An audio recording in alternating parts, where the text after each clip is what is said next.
এই কাজটা ভালো লাগে, এই কাজটা করো। বাংলা থিয়েটারে এই কাজটা করার লোক নেই। আমার কাছে সেটা যেন একটা আশীর্বাদের বলে, একটা জোর এলো মনের মধ্যে। আশীর্বাদ যদি নাও লাগে, কি মনে একটা জোর হলে আমি ঠিক পথে এগোচ্ছি। ঠিক তাই। আপনারা যারা থিয়েটার করতে আসেন, আপনারা টাকা পয়সা পাবেন বলে আপনারা আসেন, কিন্তু আমাদের ওখানে যারা থিয়েটার করতে আসে না, তারা নিঃস্ব হতে আসে। তাহলে এবার বলুন তো, কারা থিয়েটারকে বেশি ভালোবাসে? আমার দ্বারা থিয়েটারে কোনো একটা প্রোডাকশন ক্ষতিগ্রস্ত হোক, এটা আমি চাই। আমি সমালোচক হিসেবে আমি এই এথিক্সটা মেনে চলি। আমার দ্বারা কোনো থিয়েটারের দল তার ভাবনা চিন্তা, তার টাকা পয়সা, তার অর্থ, যা কিছু দিয়ে সে যাই করি, সেটা তো আমার খুব খারাপ লেগেছে। আমি কিন্তু তখন কি করি, আমি কিন্তু লিখি না, ফেসবুকেও লিখি না।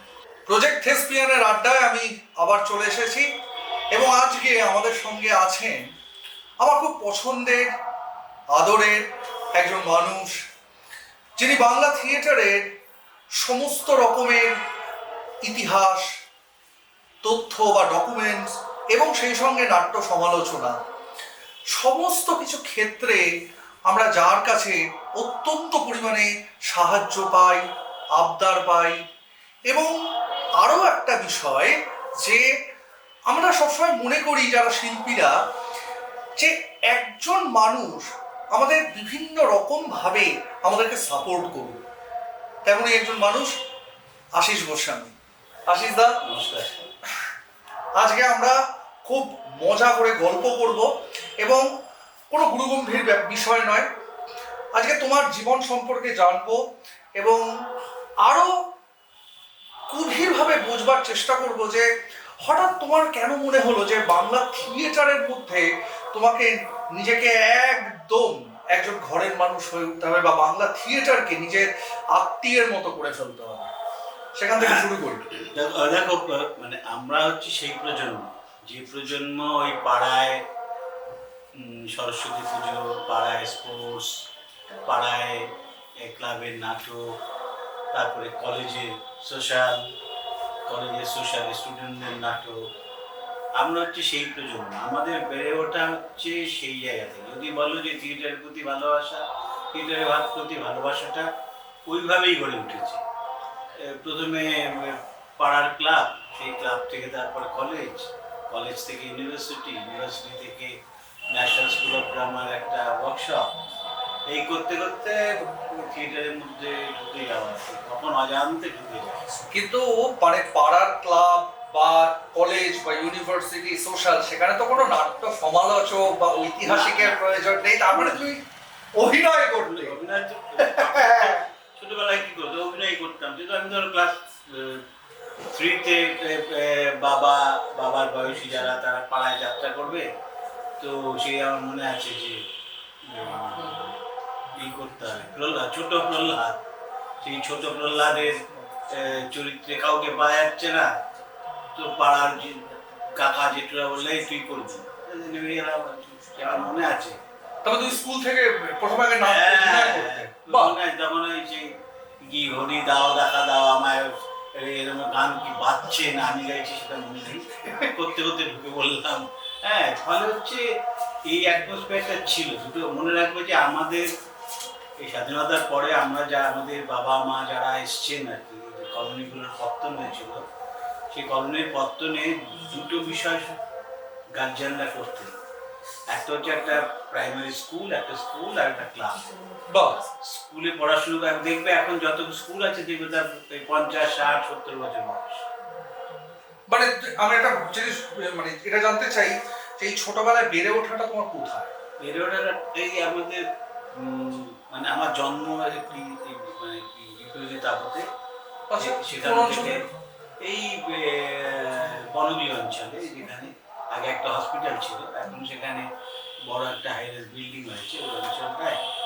ওখান থেকে তারপরে চলে আসা এই ডানলপের এখানে জ্যোতিনগর বলে একটি জায়গা আছে, সেই জায়গাটায় কলোনি হিসেবে আমাদেরকে জায়গা দিয়ে দেওয়া, সেখানে চলে আসা, ওখানে বড় হওয়া, এখানে ওখানকার স্কুলে ভর্তি হয়ে যাওয়া। কোন স্কুলে পড়তে? জ্যোতিনগর হাই স্কুলে পড়তাম। আবার তারপরে আবার 3 পর্যন্ত পড়ে 4-এ আবার বাবা নিয়ে চলে গেলেন পাশে সেটা ছিল কংগ্রেসের স্কুল, পাশে আরেকটি স্কুলে বিবেকানন্দ হাই স্কুলে চলে গেলাম, এরকম আর কি। তখনকার দিনে এই ব্যাপার ট্যাপারগুলো ছিল বাবা মায়ের। এবং বাবা মারা যেহেতু ফার্স্ট জেনারেশন, তারা এই দেশে আসছে, তারা জীবন সংগ্রাম নিয়ে ব্যস্ত থাকবে নাকি আমাদের পড়াশুনো আমাদের ক্যারিয়ার এইসব নিয়ে ব্যস্ত থাকবে, তা তো নয়। কিন্তু কি ছিল যে আমাদের ওই চর্চাগুলোর মাঝখানে আমরা ছিলাম।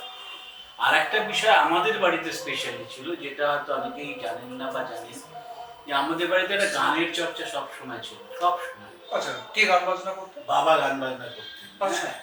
এবং তখনকার দিনের যারা ফোক শিল্পী যারা ছিলেন, লোকশিল্পী যারা ছিলেন, তারা আমাদের বাড়িতে আসতেন। এবং বাবার ধরো সিদ্ধেশ্বর মুখোপাধ্যায়, অন্নদা মুন্সী, এই ধরনের লোকজনদের সঙ্গে পরিচয় ছিল, তাদের কাছে পড়াশোনা করতে, ক্লাস করতে যেতেন।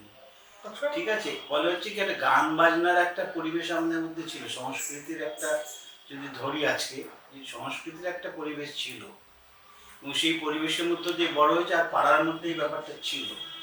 আমি যে বিকেসি কলেজে পড়েছি, সেখানে প্রায় 30-31টা কালচারাল কম্পিটিশন হতো। সেই কম্পিটিশনে প্রায় সবগুলোতেই নাম দিতাম, যেটা পারতাম সেটাতেই নাম দিতাম। এবং নাটক হতো প্রতি বছর। আমাদের ওখানে রুদ্র পড়াতেন, অশোক দাশগুপ্ত ছিলেন, এরা সব পড়াতেন। ফলে থিয়েটারের একটা ব্যাপার ছিল, সোশ্যাল হবে, মানে হচ্ছে একদিন ছাত্রদের একটা কিছু হবে, সেখানে ডান্স ড্রামা হবে, থিয়েটার হবে। সেখানে আমরা থিয়েটারও করেছি। এই করতে করতে হয়তো এই ভালোবাসাটার জন্ম হয়েছে হয়তো ভেতরে থেকে। তারপরে আমি যখন ইউনিভার্সিটিতে আসি, এবং ইউনিভার্সিটিতে এসে আমরা আবার ডিপার্টমেন্ট ওয়াইজ কম্পিটিশন নাটক করা, সেই নাটকে অভিনয় করেছি, পরিচালনাও করেছি আমি, এবং সেই নাটকে অনেক পুরস্কারও পেলো। তারপরে সেই পরিচালনার ব্যাপারটা শুনি। হ্যাঁ, ওই নাটককে পরিচালনা করে প্রথমে তো আমি নাটকটা দিয়ে শুয়ে পড়েছি। তারপরে দেখছি যে খুবই কিছুই হচ্ছে না, আরে আমার তো ভেতরে ভেতরে রাগ হচ্ছে। তখন এরকম সব দায়িত্ব টুকটুক করে আমাকেই নিয়ে নিতে হবে, সব দায়িত্বগুলো। তো বাংলা সাহিত্যের বাংলা সাহিত্যের ছাত্র, ক্যাপিটাল ইউনিভার্সিটি। তোমার কি স্পেশাল পেপার নাটক ছিল? না, সেটা আবার খুব মজা আছে। সেটা আমি আমার মাস্টারমশাই রুদ্রপ্রসাদ সেনগুপ্তকে জিজ্ঞেস করেছিলাম, স্যার স্পেশাল পেপার কী নেব, আমি তো নাটকটা একটু জানতে চাই। তা বললো যে নাটকটা যদি ভুলে যেতে না চাস, তাহলে নাটকটা নিস না। তো আমি তারপরে তাহলে আমি বললাম, তাহলে আমি উপন্যাসটা নেই, কারণ তখন উজ্জ্বল বাবু পড়াতেন। নাটকটা নিয়ে পড়লাম না, খুব ভালো। কিন্তু থিয়েটারটা নিয়ে পড়লাম না, কিন্তু থিয়েটার নিয়েই থাকতে হলো আর কি। ইউনিভার্সিটিতে যেটা হলো যে আমরা তো কলোনির ছেলে, এইগুলো আমাদের স্ট্যাম্প লাগানো ছিল। সেই স্ট্যাম্পটাকে ভেঙে দেওয়ার একটা বাসনা মনের মধ্যে একটা জেদও ছিল। সেই জেদ থেকে যখন ইউনিভার্সিটিতে এলাম, তখন আমরা একটা খোলা জায়গায় চলে আসতে পারলাম, অনেক বড় একটা পরিসরে চলে আসতে পারলাম, অনেক বড় এই জায়গায়। এবং আরও যেটা সুবিধা হলো, যেহেতু ওই থিয়েটারটায় আমরা একটা জায়গায় চলে এলাম, ফলে প্রচুর ছেলে মেয়ে লোকজনের সঙ্গে পরিচয়, এবং হচ্ছে তখনকার ইউনিয়নের লোকজনদের সঙ্গে পরিচয়, বছর দেড় দুয়েকের জন্য সিপিএম হয়ে ওঠা, সব কিছু তখন হয়। ঠিক আছে। তো ইউনিভার্সিটিতে তখন আমি হচ্ছে এই তো 82 থেকে 84। আচ্ছা, বেশ বেশ। তখন সদ্য কমিউনিস্ট পার্টি এখন মানে একদম মূল ক্ষমতায়। আরো একটা কাণ্ড ছিল সেই সময়। আমি একটু থিয়েটারের গল্প করতে অন্য গল্প করছি, সেটা যে সেই সময় কিন্তু আমাদের সময় গণশক্তি পত্রিকাটা ওটা বিকেল থেকে সকাল হলো। আচ্ছা, সেই সময় কিন্তু ওই আমাদের অনেক কাউকে ডেকে নিয়ে যাওয়া হলো। কিসের জন্য? লেখা? না, ওখানে সাংবাদিকতা করা, ওখানে কাজকর্ম করা, এগুলোর জন্য নিয়ে যাওয়া হলো। আচ্ছা আচ্ছা আচ্ছা, বেশ। পাশাপাশি আরো একটি পত্রিকা, বর্তমান পত্রিকা তখনই তৈরি হয়, যে স্নেহাশিস এখন যে সেক্রেটারি বোধহয়, ও জার্নালিস্ট ক্লাবের সেক্রেটারি বোধহয় স্নেহাশিস। ওরা তখন কিন্তু পড়তো, আমাদের একবার জুনিয়র ছিল, কিন্তু ওরাও নাটক থিয়েটার করতো।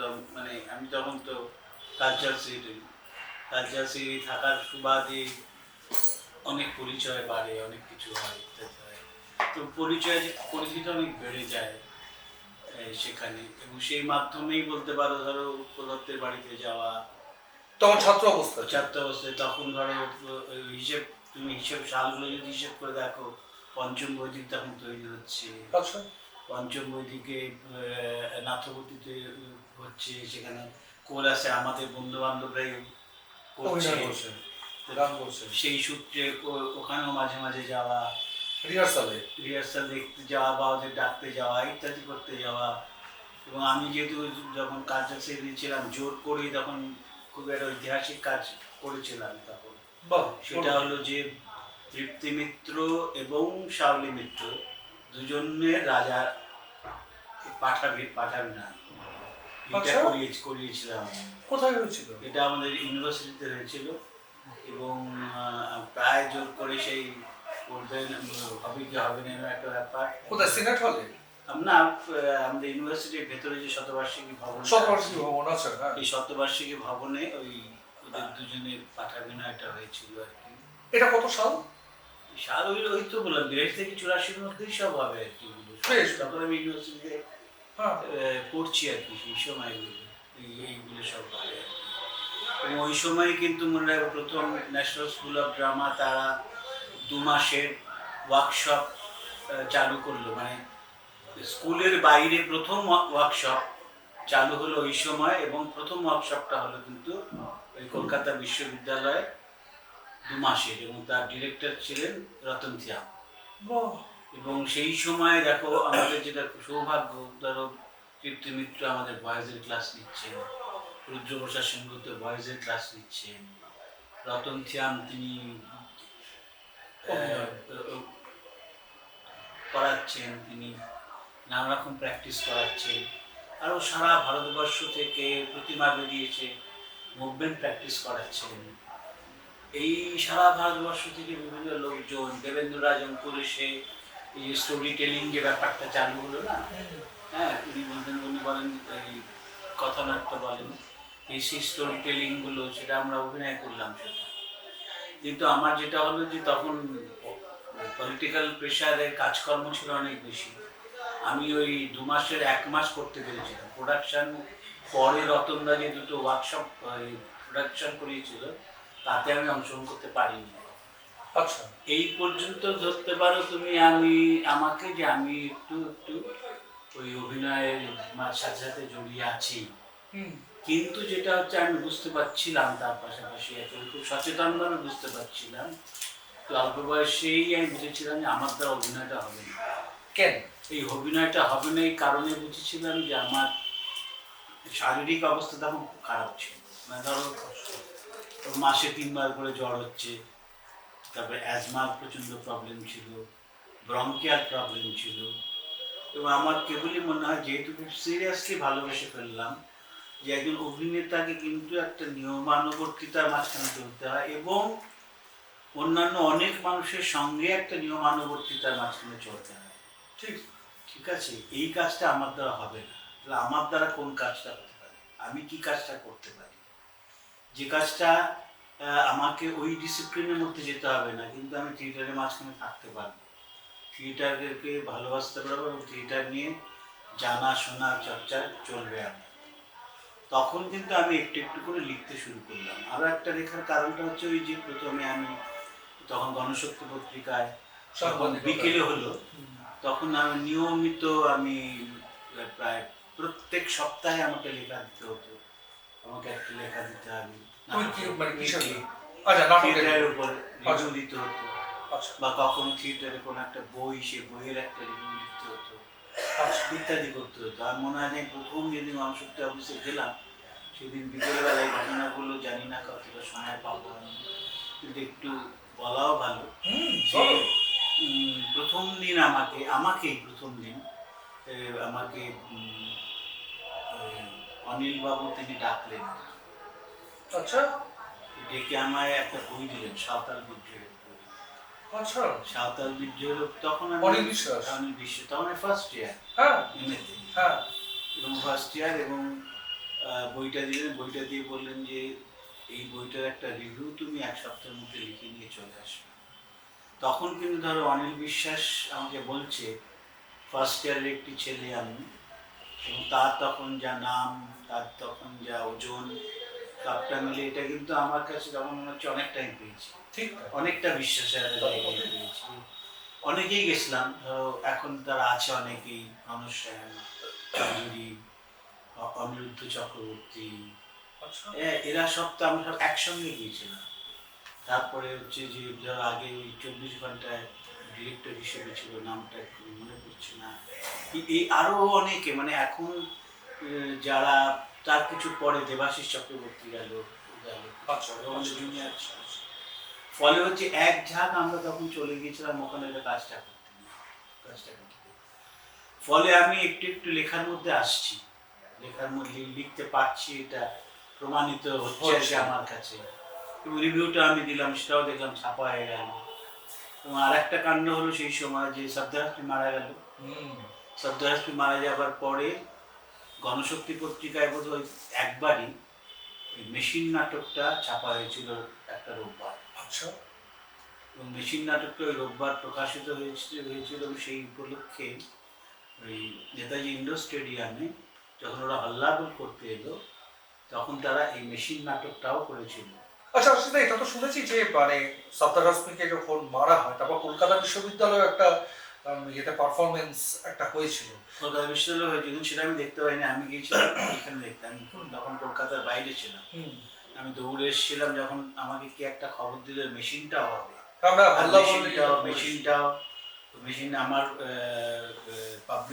সেদিন পাবলিশ হচ্ছে গণশক্তি পত্রিকা রোববারের পাতায়। সবটা মিলে আমার তখন দৌড়ে আমি চলে এসেছিলাম আর কি। খুব মজা, চারদিকে দেখছি সবাই মেশিনটা পড়ছে, হচ্ছে দেখতে পড়ছে, আর আমি বলছি আমার একটু দিন না, কেউ তো আমার চেনে না, আমারই লেখা। তো আমি চাইছি যে একটু দেখছি, আমার কাছে পত্রিকা ছিল না, বিকেলবেলা গিয়ে পড়ছি, পত্রিকা ছিল না, যে পড়ছি ইত্যাদি ইত্যাদি ইত্যাদি ব্যাপারটা ছিল। হয়তো পার্টি অনেক কিছু ভেবেছিল আমার সম্পর্কে, আজকের দিনে দাঁড়িয়ে গেছি কথাগুলো না বলাই ভালো। কিন্তু আমি যেটা হচ্ছে যে আমি ওল্ড টাইমারটা হতে পারি, ওল্ড টাইমারটা হতে চাইনি। এবং তারপরে আরও যে অপ্রাসঙ্গিক হয়তো লাগতেও পারে যে ঘটনাগুলো ঘটে গেল, সেখানে দাঁড়িয়ে আমি সারা জীবনে অনেক ক্ষতি সাধন, আমাকে ক্ষতির মুখে পড়তে হয়েছিল আমাকে। তার ফলে তুমি দেখবে যে তোমরা আজকে আমাকে সমালোচক বলো বা যাই বলো তোমরা, আমি কিন্তু আজ পর্যন্ত আমি গণশক্তি বাদ দিয়ে বা কিছু দু একটা আজকালে কিছু লেখা বাদ দিয়ে আমি খুব বড় কাগজে নিয়মিত লিখবার সুযোগ পাই না, বা আমি সেই সুযোগটা খোঁজারও হয়তো চেষ্টা করিনি। খোঁজার চেষ্টা করিনি বললে হয়তো এখন বলবে যে লোকে বলবে যে পায়নি চান্স, সেই জন্য বলছে। কিন্তু হচ্ছে যে আমি সুযোগ জোটেনি আমাকে। আমি সবসময় বিভিন্ন ছোটোখাটো পত্র পত্রিকাতে লিখেই আছি সেই। এবং আমাকে প্রচণ্ড সহায়তা করেছিল সেই সময়, পরবর্তী সময় নৃপেন্দ্র সাহা, তিনি আমাকে খুব সহায়তা করেছিলেন, কারণ তখন গ্রুপ থিয়েটার পত্রিকায় প্রচুর লেখাপত্র কিন্তু আমার বেরোতো, এবং বিশেষত নাটকের সমালোচনা। অ্যাকচুয়ালি নাট্য সমালোচনা যদি আমি নিয়মিতভাবে লিখে থাকি, আমি অনেক কাল আগে পর্যন্ত লিখেছি, এখন প্রায় লিখি না, বলতে গেলে কোনো পত্রিকাতেই লিখি না। ফেসবুকের লেখাটা যদি লেখা হয় তাহলে আলাদা, সেইটা একটা লিখি না। আরও একটা না লেখার কারণটা হচ্ছে যে আমার কেন জানি মনে হয় যে একটা সময়ে সব কিছু থেমে যাওয়া উচিত। সেই কারণে আমার মনে হয় যে আমাকে বোধ হয় ওই লেখালেখি জায়গা থেকে একটু সরে আসা উচিত। এটা আমি অনেকবার হয়তো ঘোষণাও করি, বলিও আমি, যে আবার পারি না, যখন দেখি একা বসে থাকি তখন মনে হয় যে কিছু একটা নিয়ে থাকা দরকার আমার। ফলে তখন আবার ওই কোনো কিছুর মধ্যে ঢুকে যাই। দেখবে যে এই শেষের দিকে আমার যে বইপত্রগুলো প্রকাশিত হয়েছে তা বেশিরভাগই হচ্ছে গিয়ে আমার প্রিজার্ভেশনমূলক বইপত্র, ঠিক, তাই না? ইতিহাসের। তার কারণ হচ্ছে এই যে আমি যখন পিএইচডি করতে যাই, এই যে বইটা দেখছো তুমি, এই যে বাংলা নাট্য সমালোচনা, এই বইটার কাজটা যখন করতে যাই, তখন আমি বুঝেছিলাম হাড়ে হাড়ে যে আমাদের ইতিহাস লেখা তো হবে, লেখা উচিত, লেখা হবে পরে, কিন্তু ইতিহাসের উপকরণগুলোই আমাদের সামনে নেই। এই উপকরণগুলোকে আমাকে জোগাড় করে রাখতে হবে, উপকরণগুলো রেখে দিতে হবে। এবং আমি বিশ্বাস করতাম যে ঠিক আছে আমি পুরোনোগুলোও খুঁজবো, কিন্তু এই সময় আমার কাছে যেটা মনে হচ্ছে সেই সময়ের কাজটাকেও আমি ধরে রাখার চেষ্টা করি। ফলে লেখার একটা ব্যাপারটা তো চলে এলো, লেখার ব্যাপারটা না ধীরে ধীরে। তো ওই সময় ওই পত্রপত্রিকাগুলোতে লেখালেখিগুলো যতগুলো সবই ছোট ছোট পত্রপত্রিকা। এবং তুমি মনে করলে যে ডকুমেন্টেশনটা অত্যন্ত এবং গুরুত্বপূর্ণ। হচ্ছে তারপরে যেটা হলো যে এই করতে করতে আমার মনে হলো এবং এই কাজটা করতে গিয়েই আমি বুঝলাম যে আমার নাজেহাল কিছু নেই।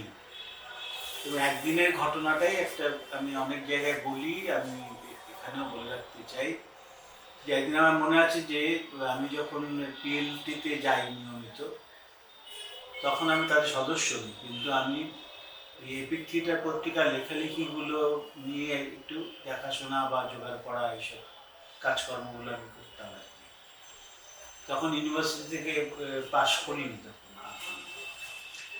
তো তখনও হচ্ছে যে একবার ঠিক হলো যে কল্লোল নিয়ে একটা স্পেশাল ইস্যু হবে, তার লেখাপত্রগুলো তুই আমাকে শোভাদি এবং উৎপলদা দুজনেই বললেন যে এগুলো একটু জোগাড় কর, আর এই লিস্ট দিলেন, সেই লিস্টগুলো ইন্টারভিউটা নেওয়ার চেষ্টা কর। তো সেই ইন্টারভিউগুলো নিয়ে গেলাম, আমি নিজে একটা লেখা। কোথায় স্পেশাল ইস্যু হবে? থিয়েটার। আচ্ছা, এপিক থিয়েটার দেখবে যদি খোঁজো পুরোনোগুলো, তারপরে হয়েছে কিনা আমি জানি না, কিন্তু আমি পরপর বেশ কয়েকটা 2-3টি নাটক নিয়েই শুধু স্পেশাল ইস্যু করেছিলাম। আচ্ছা, তখন থেকে আমার মগজের মধ্যে কিন্তু ওই ওই প্রিজার্ভেশনগুলো হচ্ছে। দুঃস্বপ্নের নগরী নিয়ে একটা স্পেশাল ইস্যু আছে থিয়েটারে, ওইগুলো সব মানে ইন্টারভিউগুলো আমার নেওয়া আর কি। কল্লোল করেছিলাম, তো কল্লোল নিয়ে আমি একটা লেখা লিখেছিলাম। তো খুব মনে আছে একদিন, সেদিন সম্ভবত ইউনিভার্সিটি ইনস্টিটিউট হলে শোয়ের দিন আমি গেছি, তখন শোভাদি বললো উৎপল থেকে ডাকছে যা। উৎপল এখন ডাকছে আজকে তো এই দিকটা বেরোবে, আমাদের ভয়ে অবস্থা খারাপ, কি ভুলটুল করলাম না কি। তখন কি তুমি পিএইচডি করছো? তখন পিএইচডি চালু, হ্যাঁ পিএইচডি করছি, পিএইচডিও করছি, এই কাজগুলো করছি। বেশ বেশ, হ্যাঁ এগুলো করছি, তাই আমি কিছু ভুল করলাম না কি।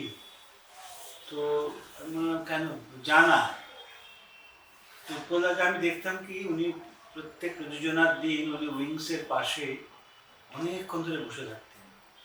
এটা ওনার একটা অভ্যেস ছিল। একটু বলো না, একটু আজকে সময় একটু শুনো। ও অনেকক্ষণ ধরে বসে থাকতেন এবং সেই সময় তাকে ডিস্টার্ব করা যেত না। তখন না কেন বসে থাকতেন বুঝতে পারতাম না, কিন্তু পরে আমার রিয়েলাইজেশন হলো যে আসলে ওই একজন অভিনেতাকে মঞ্চটাকে অ্যাবজর্ব করতে হয় না, ক্যারেক্টারটাকে অ্যাবজর্ব করতে হয় না, হয়তো তিনি ওটাই করতেন। সেই কারণে উনি না রাখলে কারো তার কাছে যাওয়ারও সাহস ছিল ওই সময়। এবং তিনি প্রায় 3-4 ঘন্টা আগে এসে বসে থাকতেন এবং ওই উইংয়ের পাশে একটা চেয়ারে। এইটা সব সময় দেখেছি, সব সময়। তার মাঝখানে মেকআপ করতে যেতেন, তারপরে উঠে মেকআপ করতে চলে গেলেন, এসে চলে এলেন, এবং তখন তুমি কারোর সঙ্গে কাউকে কোনো ডিরেকশনও দেন না, কাউকে কোনো কথাও বলেন না, কিচ্ছু বলেন না, যা বলার আগে বলা হয়ে গেছে। এবং ব্যাক স্টেজে কোনো কথাই হয় না, কথা হচ্ছে আমরা ভাবতেই পারি না ব্যাক স্টেজে আবার কথা হচ্ছে, এরকম একটা বিষয় আছে। সেখানে উৎপলদা ডাকছি, তো আমি উৎপলদার কাছে গেছি, তো দেখি লাফ মেরে উঠে আমার জড়িয়ে ধরলেন আর কি। ওটা আমার পুরস্কার জীবনে, যে আমার বলে লাল সালাম কমরে। আমি কি হলো বিষয়, আমি মেসমশাই বলতাম, হ্যাঁ। তারপরে সেই পাতা উল্টে পুরো লেখাটা পড়েছেন, পড়েই তিনি বলছেন যে এই তথ্যগুলো তুমি কোত্থেকে পেয়েছো। আমি বললাম আমি গিয়েছি আমবাজার লাইব্রেরিতে গেছি, আমি নাট্যসূচে গিয়েছি, আমি সাহিত্য পরিষদে গেছি, এইসব জায়গা থেকে জোগাড় করেছি। একটা লেখা ছিল, এক জায়গায় দৌড়াদৌড়ি করেছি, মজা করে বললেন কথাটা। আমি কি করবো, লেখাটা তো শেষ করতে হবে একটা কোথাও একটা, সেই জন্যই গিয়েছিলাম। তারপরে যেটা করেছিল, কথাটা বলেছিলেন, সেই কথাটা আমার কাছে খুব ইম্পর্টেন্ট মনে হয়েছিল। সেটা আমি সবসময় বলি, আজকেও বলে রাখলাম। বলেছি যদি তোমার এই কাজটা ভালো লাগে, এই কাজটা করো, বাংলা চিত্রের এই কাজটা করার লোক নেই। তা আমার কাছে সেটা যেন একটা আশীর্বাদের বদল, একটা জোর এলো মনের মধ্যে। আশীর্বাদ যদি নাও লাগে কি মনে একটা জোর হলে আমি ঠিক পথে এগোচ্ছি। ঠিক তাই। যার জন্য ওই পত্রিকার সম্পাদনা, পত্রিকার এই নানান কিছু, তখন ওই সরোজ পাল, সে আমাকে ডাক্তার সোপান পত্রিকা। আচ্ছা, এই কল্লোলের উপর লেখাটা আমরা কোথায় পড়বো? কল্লোলের উপর লেখাটা পরবর্তীকালে আমার বইতে আছে, কিন্তু পিকটিটা পত্রিকা আছে, মানে এখন তো আমি সবসময় আমি নাট্যশতে হ্যাঁ, ইয়েতে তোমার কোন বইয়ের মধ্যে বই আসে আমার এখন মনে নেই। প্রবন্ধের বইতে নিশ্চয়ই থাকবে। তো এই বিষয়গুলো এই পরপর ঘটে যাওয়া, এই ঘটে যাওয়াটাই হচ্ছে আমার কাছে হচ্ছে এই পথের দিকে ঠেলে দেওয়া। অর্থাৎ আমরা একটা জিনিস এগুলো শুনতে শুনতে যেটা আমার মনে হচ্ছে যে আমরা এখন খুব বোধহয় তাড়াহুড়ো করছি না, মানে আমাদের খুব তাড়াতাড়ি কিছু করে ফেলতে হবে, আমাদের একটা এটা হয় না আর কি, তাড়াহুড়ো করে কিছু হয় না। আর যেটা হচ্ছে কি লেগে থাকতে হবে, তোমার গোল কোনটা, তুমি কি চাও, তুমি সেটা স্পষ্ট করে সেটা যত ছোট কাজ হোক না কেন, সেই যেটা ভালোবাসো তুমি। সবাইকেই যে থিয়েটার ভালোবাসতে হবে, সবাইকেই যে ফুটবল ভালোবাসতে হবে, সবাইকেই যে সিনেমা ভালোবাসতে হবে, তুমি যেটা ভালোবাসো সেই ভালোবাসাটার প্রতি তোমাকে একেবারে নিবিষ্ট হয়ে থাকতে হবে। এবং আমার নিজের ধারণা জীবন কোনো কিছু মানে অযথা যায় না, বৃথা যায় না, ওই লেগে থাকাটা আসল। এবং লেগে থাকাটা খুব কঠিন, এই জন্য আমি প্রায়ই বলতাম যে একটা কাজের পেছনে লেগে থাকতে হবে, অনেকদিন টিকে থাকতে হবে। সেই টিকে থাকতে গেলে প্রচুর বাধা আসবে, সেই বাধাগুলোকে অতিক্রম করে টিকে থাকতে হবে। হ্যাঁ, তো আমাকেও তো বলো না। একটা কথা খুব মানে একটা খুব রূঢ় বাস্তবের কথা জানতে ইচ্ছা করছে, যে সেটা হচ্ছে যে তোমার একটা কলোনি থেকে বেড়ে ওঠা একটা জীবন, তুমি খুব অর্থনৈতিকভাবে একটা খুব মানে সচ্ছল ছেলে, তার মধ্যে তুমি এমন একটা বিষয়ে, তুমি এমন একটি সাংস্কৃতিক মাধ্যমে এলে, তাও সেটা সিনেমা নয়, সিনেমার একটা পুঁজি আছে, বাংলা থিয়েটারে কোনো পুঁজি নেই, শুধুমাত্র ভালোবাসা। মানে ভালোবাসা দিয়ে কি একটা মানুষের, একটা তরুণের তার পরিবার আছে। সেটা তো আমি একটা বিদেশে একটি সেমিনারে আমি গিয়েছিলাম, সেমিনারে গিয়ে শেষে বলেছিলাম। কোথায়? সেটা ওই রাশিয়া ভেঙে যে দেশগুলো রয়েছে তার মধ্যে, আজারবাইজান। তো সেখানে গিয়ে আমি বলেছিলাম যে শেষে যে দেখুন, আপনারা যারা থিয়েটার করতে আসেন আপনারা টাকা পয়সা পাবেন বলে আপনারা আসেন, কিন্তু আমাদের ওখানে যারা থিয়েটার করতে আসে না তারা নিঃস্ব হতে আসে। তাহলে এবার বলুন তো, কারা থিয়েটারকে বেশি ভালোবাসে? সারা হল হাততালি দিয়ে ভরে উঠেছে। আমাদের এই হাততালি কিন্তু আপনারা আমাদেরকে অ্যামেচার বলেন, আপনারা বলেন প্রফেশনাল। আমরা অ্যামেচার ঠিক, কিন্তু আমাদের অ্যামেচারের মধ্যে প্রফেশনালিজমের সব ভালোবাসাটুকু আছে, সবটুকু উজাড় করে আমরা। হ্যাঁ, মানে কোন শক্তি? বললাম এই শক্তিতেই আমরা, এই শক্তি, এটাই শক্তি, কিছু করার নেই তো। তোমার যদি কোনো একটা কাজের মধ্যে আসে, এটা না কেমন ভাবে যেন হয়ে যায় যে তুমি, আর আমার একটা ব্যাপারে মনে হয়েছে যে আমি এরকম একটা এসেছি যে ওই বাধা, অভাব, ওই করতে না পারা, এইগুলো যদি না থাকে জীবনে, না তুমি ঠিক কাজটা করে উঠতে পারবে না। এটা বলে আমার ধারণা, এটা আমার খুব মনে হয় আর কি, বুঝতে পেরেছি। আমি ধরো মাধ্যমিক পরীক্ষা যখন দিয়েছি, আমি এটা নিজের কথা বলা উচিত নয়, না না, এ বয়সে বলতেই পারি, আমার শুধু ইংরেজি আর বাংলা বইটা ছিল, আর কোনো বই ছিল না। সমস্তটা আমি লিখি অন্য বই থেকে টুকে আমি পুরো পরীক্ষাটা দিয়েছি, বিশ্বাস করে। এবং ওই যে আমার একটা পরীক্ষা আমি দিতে পারিনি, একটা পরীক্ষা দিতে না পারলে মানে আমার জ্বর দিতে পারিনি। দরকার দিন একটা পরীক্ষা না দিতে পারলে কিন্তু 5 নাম্বার যদি থাকতো, গ্রেডুয়েশন যদি থাকতো, ফার্স্ট ডিভিশন, সেকেন্ড ডিভিশন যদি থাকতো, তাহলে ওরা পাস বলে উল্লেখ করতো। তা আমার বেলাতেও তাই ঘটে গেল, ঠিক আছে। কিন্তু আমি মানে এইরকম অভাবের মধ্যে ছিল, মানে আমি আমার কলেজে পড়তে তখন আমার একটা জামা, সবাই আমায় চিনতে হবে, সাদা জামা পরা গেছে, একটাই জামা, ওটাই ধুতাম, ওটাই পরতাম, ওটা পরেই যেতাম, ওটাই করতাম।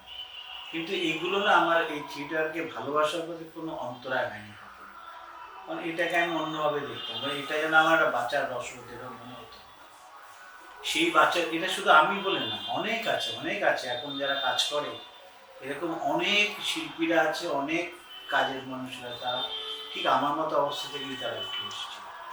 সেই অবস্থার বাইরে চলে যাচ্ছি বলে, সমাজটাও চলে যাচ্ছে বলে, চটজলদি পেতে হবে বলে, ওই লেগে থাকা, করতেই হবে আমাদের জেদ ধরা, এগুলো খুব মুশকিল। ধরো এখানে তুমি এসছো, এখান থেকে ন্যাশনাল লাইব্রেরিতে যাওয়াটা ভাবতে পারো কতদিন আমি রোজ যেতাম, হেঁটে হেঁটে না, আমি বাসে যেতাম, 230 বাসে করে। কিন্তু আমি এই পিএইচডি করতে গিয়ে আমি রোজ যেতাম, বাড়ি থেকে টিফিন এই রুটি আর একটু তরকারি বা আলু ভাজা এটা নিয়ে আমি যেতাম, ওইটা খেতাম, খেয়ে আমি সারাদিন কাজ করতাম। কিন্তু যেটা হয়, এটা আমি আমার ছাত্রদেরকেও বলতাম যে যদি তুমি পড়াশুনো করতে চাও, তাহলে পরে পড়াশোনা যদি ভালোবাসো, দেখবে ঠিক মানুষ জুটে যাবে তোমার, যে তোমাকে সাহায্য করছে। অন্য গরিব ছাত্রদের বলতাম যে দেখ, আমাদের মতো গরিবদের মানে অস্ত্র হচ্ছে কি পরীক্ষার নম্বরটা, এটাই বলতাম তাদের। কারণ কি, ওখানে আমি কলেজে উঠেছি, বাংলা অনার্স নিয়েছি, বাংলা অনার্স নিয়েছি, কিন্তু তারপর আর কিছু নিয়ে আমাকে কলেজের টিচাররা বলছে ইকোনমিক্স অনার্স নিয়ে পড়ো। আমি বাড়িতে এসে বললাম যে আমাকে ইকোনমিক্স অনার্স নিয়ে পড়তে বলছে আমার বাড়িতে। বাড়িতে বলছি যে ইকোনমিক্সে অনার্স নিয়ে পড়বি, তুই এত টাকা পয়সা আমরা পাবো কোথায়, বইয়ের তো অনেক দাম, টিচার দিতে পারবো না, তুই নিজে যেটা পারিস সেটা কর। আমি সেই কারণে বাংলা নিয়েছিলাম। আমার কিন্তু ইকোনমিক্সে অনার্স নিয়ে পড়ার মতো নম্বর ছিল, কলেজে আমাকে দিতে চাইছিল, কিন্তু আমি দিতে পারি না, বাংলা নিয়ে পড়লাম। বাংলা নিয়ে পড়তে গিয়ে আমি দেখলাম বাংলা কিছুই আমি পড়ার জানি না, অগাধ সমুদ্রে পড়ে গেলাম আমি। এগুলো কিন্তু আমি এই গবেষক হিসেবের জন্য বলছি না, আমি সব নতুন জেনারেশন, নতুন যারা লড়াই করছে তাদের জন্য বলছি। ঠিক, আমি দেখছি অগাধ সমুদ্রে পড়ে গেলাম, বুঝতে পেরেছি। এবং আমি রেগুলার ফুটবল খেলতাম, ফুটবল খেলা ছেড়ে দিলাম আমি, ছেড়ে দিয়ে ওই আমি কলেজে ঢুকতাম শুধু, আর বেরোতাম সেই রাত্রিবেলা। এবং আমার যে লাইব্রেরিয়ান, তিনি আমাকে পিছনে একটা টেবিল করে দিয়েছিলেন, এবং লাইব্রেরি অন্যান্যদের বলে দিয়েছিলেন যে ওই টেবিল থেকে ও বই ফেরত না দিলে বই কখনো তুলবে না, তুলতো না। কি নাম ওরা? শিশিরদা বলতাম আমরা, শিশির টাইটেলটা বলে শিশিরদা। মনে কর মানে অপরাধী মনে হচ্ছে পুরো নামটাই, মনে এত তাদের অবদান আমার জীবনে তাদের। এবং আমি যখনই পড়তে গিয়ে কোনো একটা বই পেতাম না, তখন ওনাকে বলতাম উনি কিনে নিয়ে আসতেন, কিনে নিয়ে স্ট্যাম্প করার আগে বলতেন আগে তুই পড়ে নে, তারপরে বইটা স্ট্যাম্প করে আমি লাইব্রেরিতে করবো। বুঝতে পারছিস তো? এটা কিন্তু আমার চাইতে হয়নি, আমি পেয়ে গেছিলাম। স্কটিশ চার্চ কলেজের একজন মাস্টারমশাই ছিলেন কালীপদ ভট্টাচার্য, ঠিক একইভাবে আমার সাহায্য করতেন, অপুরন্ত বই ছিল তার। আমি কিন্তু তার কলেজের স্টুডেন্ট নই, কিছু না, আমি কিছু নই। এখন বলতে হাসিই পাচ্ছি, এটা আবৃত্তি চর্চার তার কাছে করতে পারবি, জায়গায় ঢুকেছিলাম। তো আবৃত্তি চর্চা করতে গিয়ে আবৃত্তিটা আমার হয়নি, তার সঙ্গে আমার এত ঘনিষ্ঠতাটা হলো যে উনি আমাকে বই না থাকার এটা ভুলিয়ে দিয়েছে। এবং তখন আমি মানে চাপ কিছু পড়াশোনা, আমি ওই সময় প্রচুর পড়াশোনা আমি তখন করেছি, মানে দেখছি যে হিউজ পড়াশোনা করতে, বুঝতে পারতো বাংলা সাহিত্য নিয়ে যদি পড়তে চাই। এবং তখন যেটা করতাম আর কি, কারো একটা রচনা বলি যদি করতাম, তার পুরোটা পড়ে ফেলতাম। ফলে হচ্ছে কি যে ওই আমি, এবং আমার জীবনের এই অভিজ্ঞতাগুলোর কথা আমি সবসময়ই আমি আমার স্কুলে যখন চাকরি করতাম, তখন আমি ছাত্রদের বলতাম। আমি কোন স্কুলে চাকরি করতাম? আমি এসেছি আরবিটি বিদ্যাপীঠে চাকরি করতাম আমি। তো সেখানে আমি বারবারই বলতাম, সেখানে প্রচুর গরিব ছেলে মেয়েরা ছিল, তো তাদেরকে বলতাম আমাদের অস্ত্র কিন্তু একটাই, ভালো নম্বর পেতে হবে। আর এটা ঘটনা যে পড়তে চাইলে তোমাদের সহায়তা করবার মানুষ হবে। ঠিক, এই দুটো কারণে কিন্তু মানে আজকে যতটুকু আমার পরিচয় বা যতটুকু আমার কাজ আমি করতে পেরেছি, এই মানুষগুলো আমার পিছনে ছিলেন। এই মানুষগুলোর সুবাদে সেদিন উৎপল দত্তের এই কথা, বা আমি যারা পিএইচডি করেছি বিমল কুমার মুখোপাধ্যায়। বিমলবাবু তো ধরো এস্থেটিক্সের উপরে অসাধারণ মাস্টারমশাই। অসাধারণ বই আছে, আমরাও তার বই পড়েছি, পড়েছো তার বই। বাংলা অ্যাকচুয়ালি ভালো এস্থেটিক্সের বই ওনারই। সেই বিমলবাবু আমাকে ছাত্রদের দিয়ে খবর পাঠাচ্ছে, আমার বন্ধুদের দিয়ে, ওকে ধরে নিয়ে তো আমি গেছি। কাজ তো করে গেলি, পিএইচডিটা করবি না, একটা সিট আমার খালি আছে, তুই ভর্তি হয়ে যা, তুই করে ফেল, আমি ফর্মটা ফিল আপ করে ফেল। এই ভালোবাসা কোথায় পাবে? ঠিক ঠিক।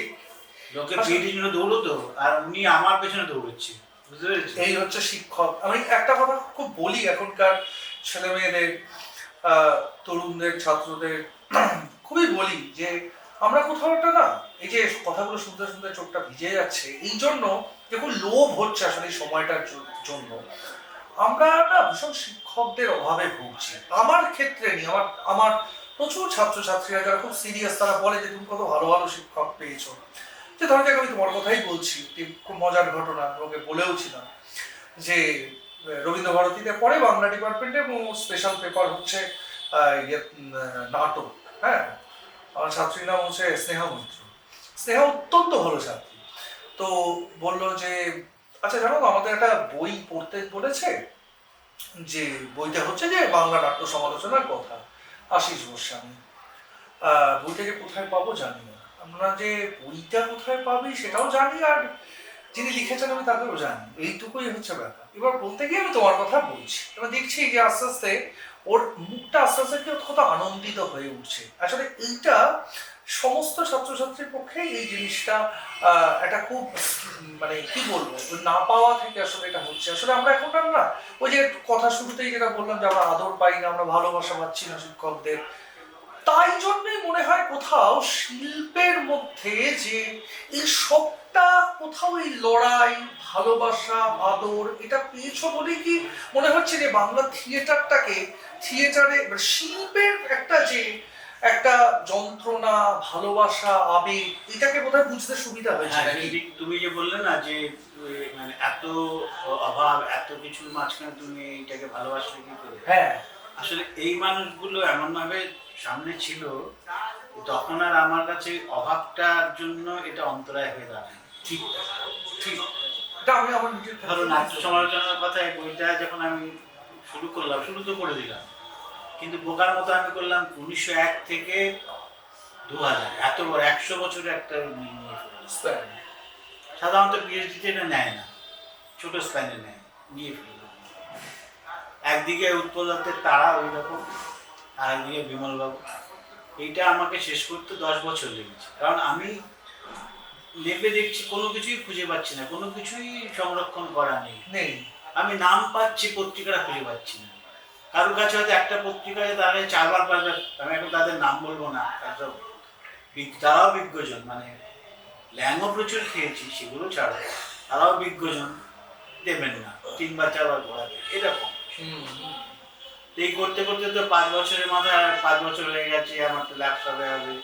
বিমলবাবু ছিলেন বলেই তিনি আবার আমাকে রিনিউ করলেন, করে আবার নতুন করে ফর্ম ফিল আপ করলাম, করে আমি 8-9 বছরের মাথায় এটা আমি জমা দিলাম।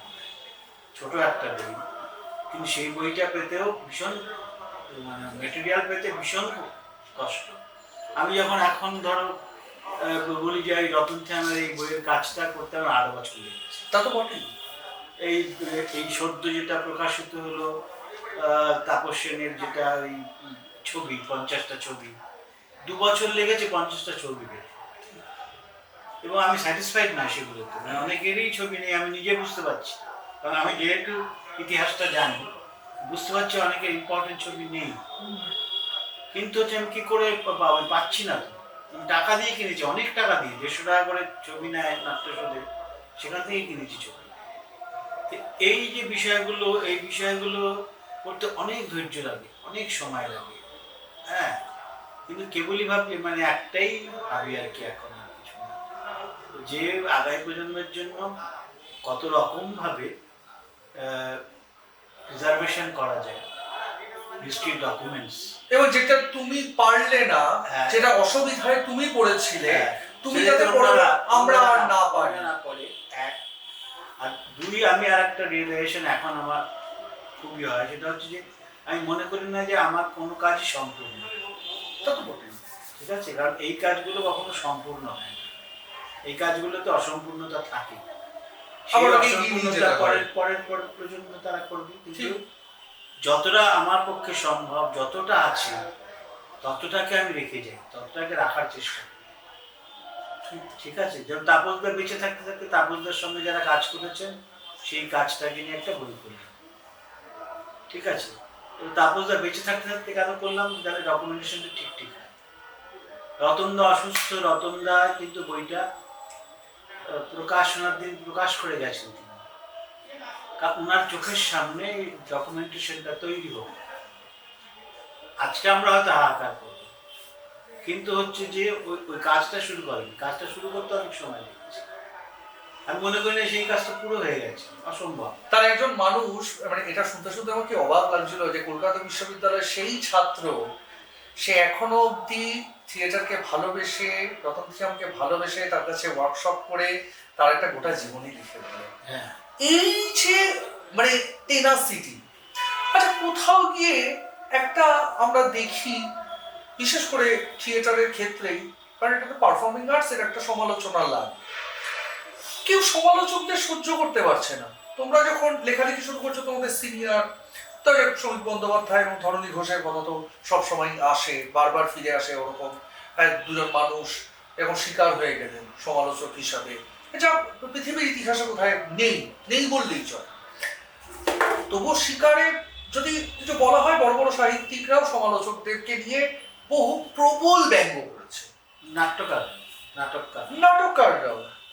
তো এটা কেন হয়, মানে এটা কি মনে হয়, এটা যদি আমরা একটু দেখো, মানে আমি এটা নিয়ে কাজ করেছি বলেই আমার বারবারই মনে হয় যে ঠিক ঠিক সমালোচনা কিন্তু আমাদের এটা নিয়েও বলা হয় না, সেটাও প্রায় কিন্তু বলা যায় যে আমাদের গ্রুপ থিয়েটার মুভমেন্টের সময় থেকেই প্রায় ঠিক ঠিক সমালোচনা বলতে যা বোঝায়, এই শ্রমিক দা, পবিত্রা, অরুণ ঘোষ, এই যে মানুষগুলো, বানন্দলাল, এই যে মানুষগুলো, প্রকৃত সমালোচনা কেমন হওয়া উচিত তার জন্য যদি আমাকে কেউ জিজ্ঞেস করে, আমি বলবো যে এদের সমালোচনাগুলো, তার আগেরগুলোও আমি পড়তে বলবো না, তার আগেরগুলোতেও আমি দেখেছি সেখানে পৃষ্ঠপোষকতা, সেখানে দেখেছি কেউ কেউ ধরো নাচঘর পত্রিকা, কিন্তু শিশির ভাদুরী তার নিজেরই পৃষ্ঠপোষকতাতেই তো চলতো, বা তাকে যার দ্বারা ভালোবাসতো তারাই তো চালাতো,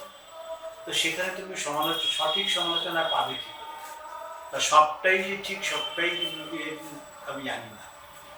ফলে হচ্ছে কিন্তু ব্যাপারটা কি বলতো, সমালোচনার একটা বড় জায়গা হচ্ছে যে ওইটা একটা ডকুমেন্টেশন, যত ছোট আকারে লিখি ওটা একটা ডকুমেন্টেশন, ভালোই লিখি আর খারাপে লিখি, পক্ষে লিখি আর বিপক্ষে লিখি, ওটা একটা ডকুমেন্টেশন।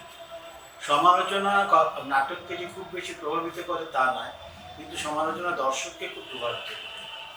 এবং আমি পড়েইছিলাম, এই বইয়ের শুরুতেই বোধহয় সেই কোটেশনটা দেওয়া আছে, সমালোচকদের কাজ হচ্ছে গিয়ে নাটকটাকে বিশ্লেষণ করা এবং হচ্ছে দর্শককে নাটকটা দেখতে উদ্বুদ্ধ করা, এটা সমালোচকদের সবচেয়ে বড় কাজ।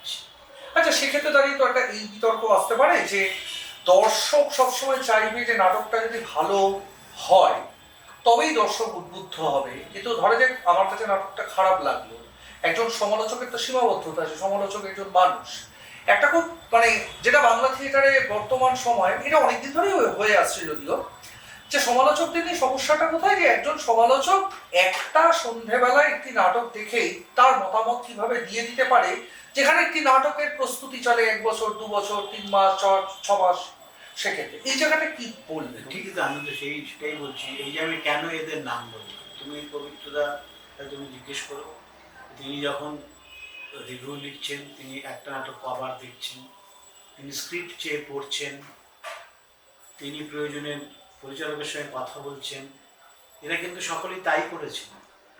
সেই খোলা জায়গাটা ছিল, সেই খোলা জায়গাটা এখন নেই।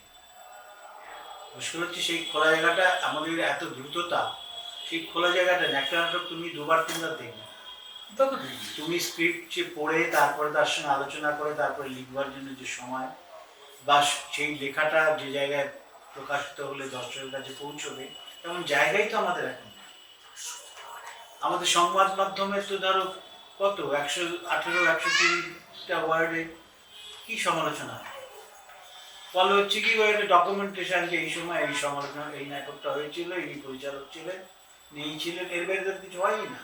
না, বাট এটাও তো সত্যি কথা যে সম্পূর্ণ উল্টো দিক থেকে যারা নাট্যকর্মীরা যে কথাগুলো বলে সেটা হয়তো পুরোটা ভুল নয়, কিন্তু হ্যাঁ এটাও সত্যি কথা যে আমি একটা জিনিস কোথাও লক্ষ্য করেছি একইভাবে কাজ করতে গিয়ে, যে তারা সবসময় এক্সপেক্ট করে যে তাদের কাজের সবসময় ব্রিলিয়েন্স গুলো নিয়ে কথা হোক, তার কাজের যে নেগলিজেন্সি গুলো সেগুলো নিয়ে কথা হবে না, না। সে সবসময় এ তো মানুষ মাত্রেই তাই। মানুষ এটা শুধু পরিচালক বা নাটকের লোক বলে না, সব ক্ষেত্রেই তাই বিষয়টা। কিন্তু সেটা তো সমালোচনা করতে গেলে ওইটাকে মাথায় রেখে করতে হবে বিষয়।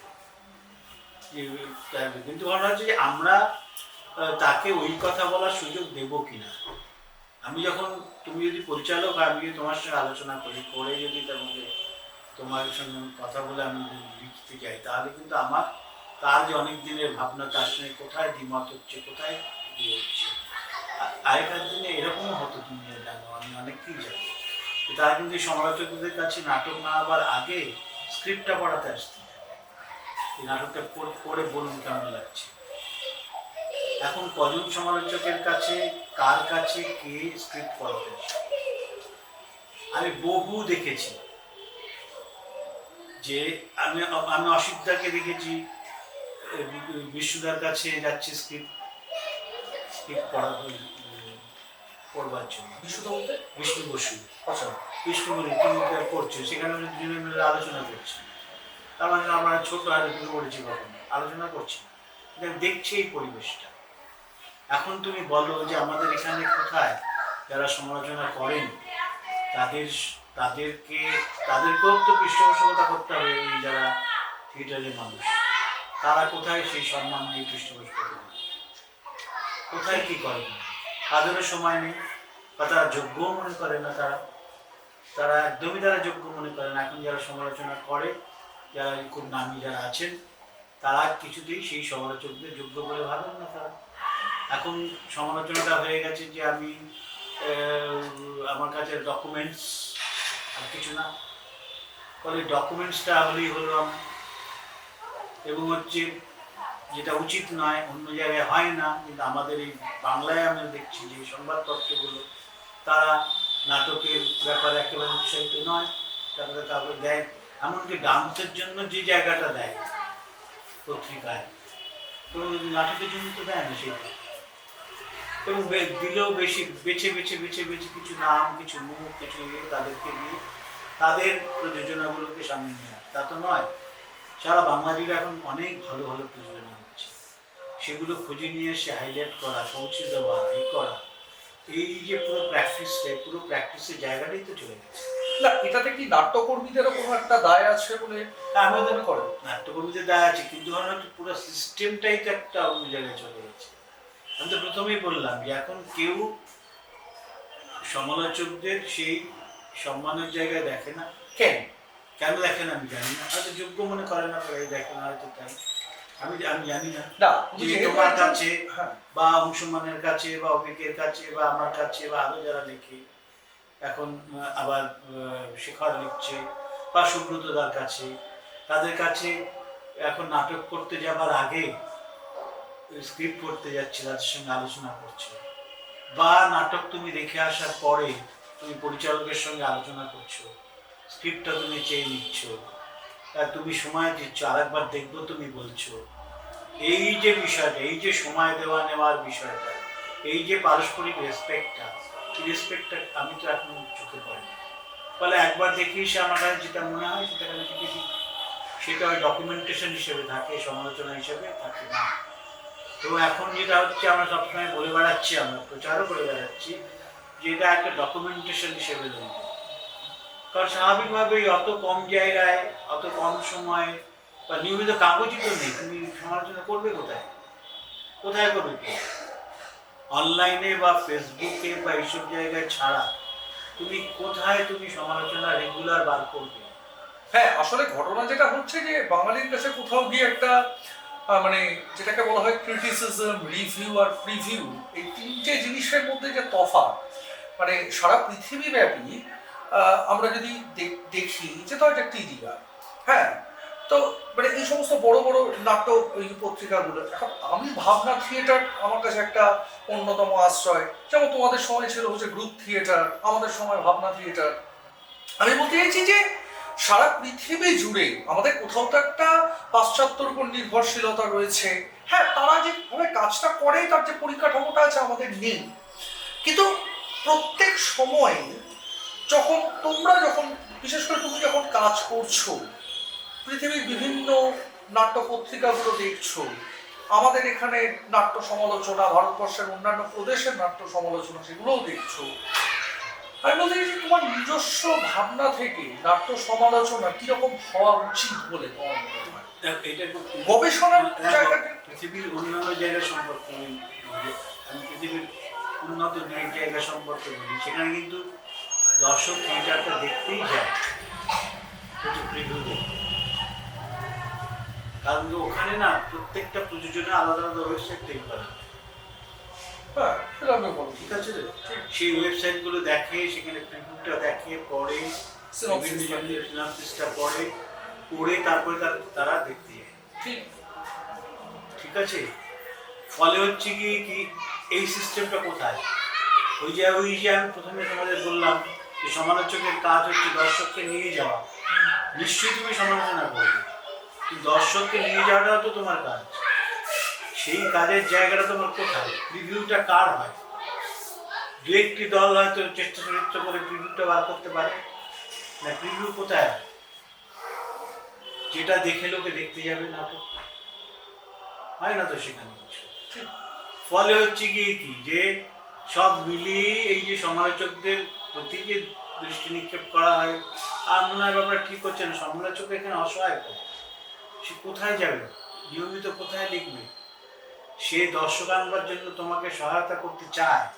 যদি আমি চাই, আমি যদি মনে করি যে আমি দর্শক আসুক, আমি চাই, তাহলে তো ওই একটা ওই 120, 130 বা 30 লাইন বা 300 শব্দে আমি তো কিছু লিখতে পারবো না। দর্শক নিয়ে যাওয়ার মতো লিখতে পারবো না। কারণ এবং হচ্ছে কি পাল্টা একটা ব্যবস্থা তৈরি হয়ে গেছে। এখন কিন্তু আগের থেকে অনেক কঠিনভাবে থিয়েটার করতে হয়, কঠিন অনেক বিষয়ের সঙ্গে লড়াই করে থিয়েটারটাকে টিকিয়ে রাখতে হয়। সেখানে দাঁড়িয়ে প্রয়োজন এগুলো করা, কিন্তু কিছুতেই আমাদের সেই এই সুস্থ যে ব্যবস্থাটা সমালোচক এবং নাটকের মানুষদের মাঝখানে, সেইটা হয়ে উঠছে না। কিন্তু সোশ্যাল মিডিয়া বলে তো এখন একটা মিডিয়া খুলে গেছে। সোশ্যাল মিডিয়ায় তুমি এত কিছু লিখতেই পারো না, অত কিছু লেখা হয়ই না। এবং সোশ্যাল মিডিয়া হয়ে আবার যেটা হয়েছে, যে যেমন বোঝে তেমন লিখে যাচ্ছে, সেটা কোনো লাভ হচ্ছে না, এটা খারাপই হচ্ছে। কেন? এইটা আমি একটা জায়গায় এই মনে করছি যে জিনিসটা হচ্ছে যে এটা তো সত্যি কথা, কাগজে একজনই 10 জন দিলে একজন চান্স পাবে। হ্যাঁ, একটা পত্রিকা ধরা যাক মাসে ইয়েতে বেরোচ্ছে 2টো, সেই এবার চান্স পাবে 20 জন যদি লেখা দেয় বা 50 জন যদি লেখা দেয়, চান্স পাবে একজন, আর আরেকটা ইয়েতে একজন, মানে 2 জন। কিন্তু সোশ্যাল মিডিয়ায় 50 জনই পারছে। তাহলে এটা কোথাও গিয়ে একটা গণতান্ত্রিক একটা পরিবেশ তৈরি হচ্ছে। তো কিন্তু গণতান্ত্রিক পরিবেশ তৈরি হোক, গণতান্ত্রিক পরিবেশ তৈরি হলে এই সমস্যাটা ঠিক কোথায়, এটাও একটু জানতে চাই। গণতান্ত্রিক পরিবেশ তৈরি হওয়ার সুফল এবং কুফলের মধ্যে আমি মনে করি যে সবাই যে থিয়েটারটা বুঝে গেছে এরকম তো নয়। যারা দর্শক হিসেবে আসছে তারা ভালো লাগা থেকে দেখতে যায়। ভালো লাগলো না, ভালো লাগলো না লিখে দিল, ভালো লাগলো না, ভালো লাগলো, ভালো লাগলো লিখে দিল। কিন্তু কেন ভালো লাগলো, কেন বলা যায় না, দেখা যায় না। আমি যেমন ওই এখন যেমন হয়েছে না যে বেরিয়েই তোমার কিছু একটা বলতে হবে, আমি খুব বিরোধী। কারণ বেরিয়েই আমি তখন কিছু বলতে পারি না। ঠিক তাই, ঠিক আছে, বেরিয়ে বলা যায় না তখন কিছু, প্রতিক্রিয়া করে তখন কি হয়। এবং আমি আরেকটা বিষয়ও আমি এটা বলতে চাই যে আমার দ্বারা থিয়েটারে কোনো একটা প্রোডাকশন ক্ষতিগ্রস্ত হোক, এটা আমি চাই। আমি সমালোচক হিসেবে আমি এই এথিক্সটা মেনেছি যে আমার দ্বারা কোনো থিয়েটারের দল তার ভাবনা চিন্তা, তার টাকা পয়সা, তার অর্থ, যা কিছু দিয়ে সে যাই করি, সেটা তো আমার খুব খারাপ লেগেছে। আমি কিন্তু তখন কি করি, আমি কিন্তু লিখি না, ফেসবুকেও লিখি না। না তাহলে আশিস দা এবার যদি কেউ একজন মানে খুব ক্রিটিক্যালি আমি যদি তাহলে তোমাকে একটা প্রশ্ন করি যে জিনিসটা হচ্ছে যে তার মানে কি কোথাও গিয়ে তুমি একটা খারাপের সঙ্গে আপোষ করছো না? খারাপের সঙ্গে আপোষ করা নয়, এটা আমার মনে হয় না এটাকে আপোষ করা বলে। ঠিক আছে, আপোষ করা বলে কারণ আমি থিয়েটার ভালোবাসি তো। এবং একটা থিয়েটার দল অনেক পরিশ্রম করে, অনেক কৃচ্ছ সাধনা করে এখানে একটা থিয়েটার যখন নামায়, তখন আমার বোধ হয় এটুকু সহায়তা তাদের করা উচিত যাতে দর্শক বিমুখ না হয়ে যায়। আমি তার আলোচনা করি, আমি টেলিফোনে তাকে বলি, আমি যেটা করি আর কি, যে আমি হয়তো হালকা করে কিছু লিখলাম, টেলিফোনে তাকে আমি বহু কথা যে এইটা এরকম করলে ভালো হতো, এরকম করলে ভালো হতো, এরকম কেন করলি, এরকম কি করলি, আমি এরকম করি, আমি এখনো করি।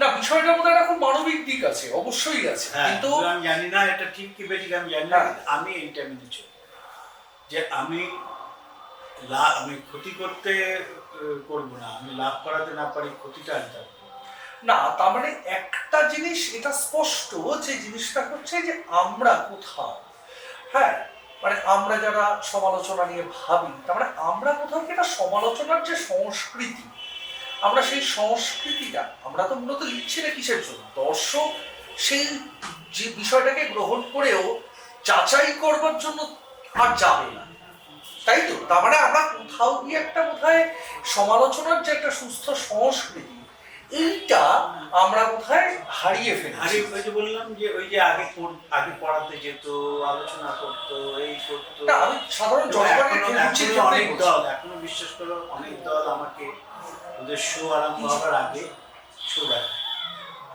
হ্যাঁ শো দেখায়, দেখে ফোন করে, আলোচনা করে, কথা বলে, করে। এইটা একটা সুস্থ সংস্কৃতি, যেটা কি হতে পারে, কি তুই কেন করেছিস এটা, এই করেছিস কেন, এটা ভালো লাগছে না, এটা কি করছিস কেন, এই যে আত্মীয়তা, সমালোচক আর থিয়েটার কর্মীর মধ্যে তো একটা আত্মীয়তা থাকে, সেই আত্মীয়তার জায়গাটায় কোথাও একটা কলুষতা তৈরি হয়ে গেছে। না এটা তো না হয় হলো যে তুমি দেখে একটা কিছু মতামত দিলে, এটা উচিত তো যারা সমালোচনা করেন তাদের সকলকে দেখে করে।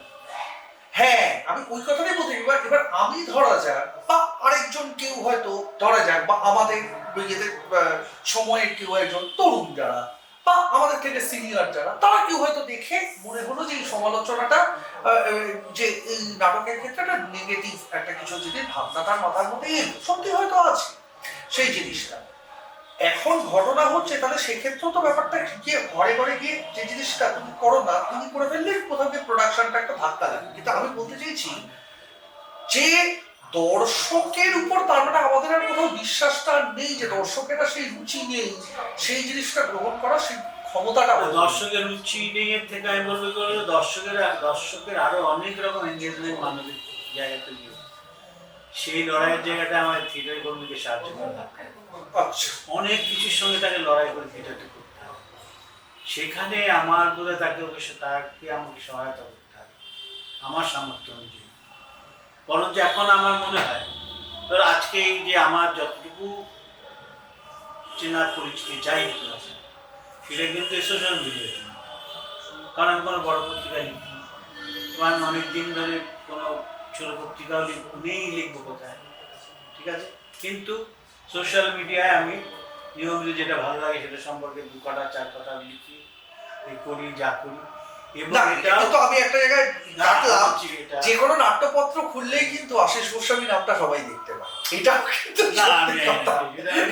সমালোচনা দেখতে পায় না, তো লেখা দেখতে পায়, সমালোচনা দেখতে পাই না, সেটা হোক, সেটা ইতিহাসের বিষয়ও হোক, সেটা ডকুমেন্টেশন হোক, সেটা সমালোচনা হোক, কিন্তু লেখাটা দেখতে, হ্যাঁ।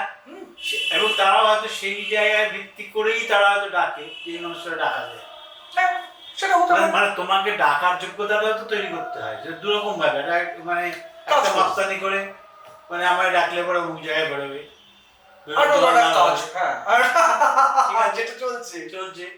আবার একটা হচ্ছে যে এই লোকটা ডাকলে বলে অনেস্টলি কিছু বলবে আমাকে, ভালো মন্দ খারাপ হোক, আমার ক্ষতি করবে না লোকটা। হ্যাঁ আসলে কোথাও গিয়ে একটা দর্শকের, যারা দর্শক হিসেবে আসতে চায়, সেই নামটার প্রতি একটা ভরসা থাকা দরকার, কোন জেলা সেটা চলে গেছে। এখন নামটা সমালোচক- কোথায় লিখছে যে সমালোচনা লিখছেন, উনি যখন লিখছেন তখন নামটা ভালো হবে, উনি যখন লিখছেন নামটা ভালো হবে।